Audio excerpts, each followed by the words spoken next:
one born south of the Humber, let alone those who lived on the other side of the Channel. If God put a strip of water between us, he must have had good reasons for doing so, were his final words on the subject. I would have laughed if I hadn't realized he meant it.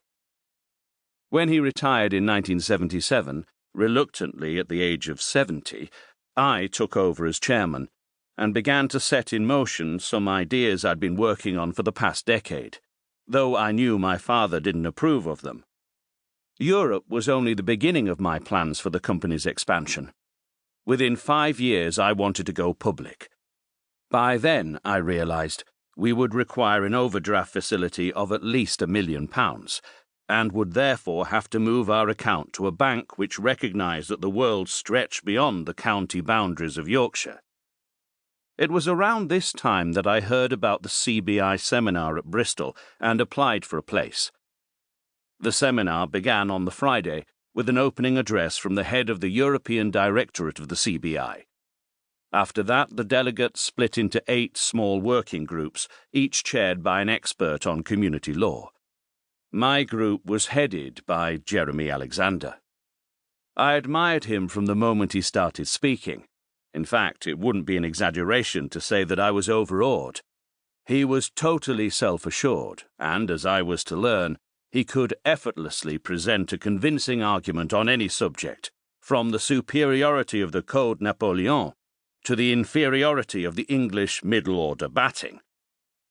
He lectured us for an hour on the fundamental differences in practice and procedure between the member states of the community, then answered all our questions on commercial and company law, even finding time to explain the significance of the Uruguay round. Like me, the other members of our group never stopped taking notes.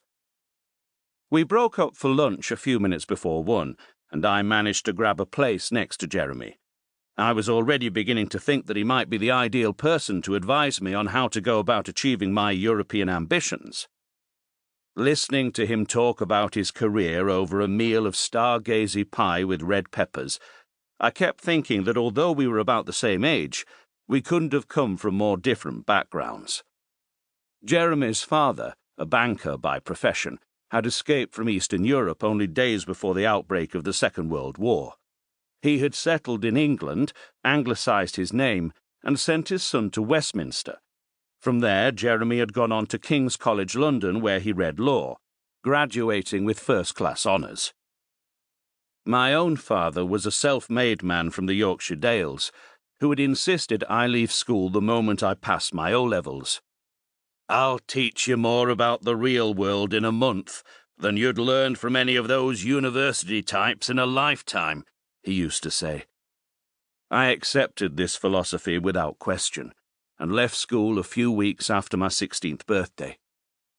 The next morning I joined Cooper's as an apprentice, and spent my first 3 years at the depot under the watchful eye of Buster Jackson, the works manager, who taught me how to take the company's vehicles apart and, more importantly, how to put them back together again.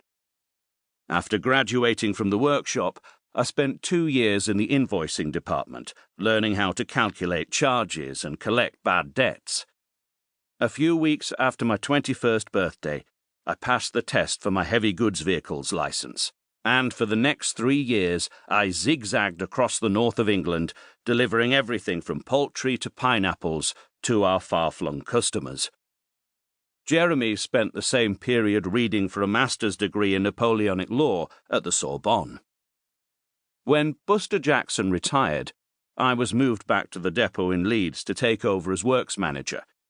Jeremy was in Hamburg, writing a doctoral thesis on international trade barriers. By the time he had finally left the world of academia and taken up his first real job, as a partner with a large firm of commercial solicitors in the city, I had been earning a working wage for 8 years. Although I was impressed by Jeremy at the seminar, I sensed, behind that surface affability, a powerful combination of ambition and intellectual snobbery that my father would have mistrusted. I felt he'd only agreed to give the lecture on the off chance that at some time in the future we might be responsible for spreading some butter on his bread. I now realized that even at our first meeting,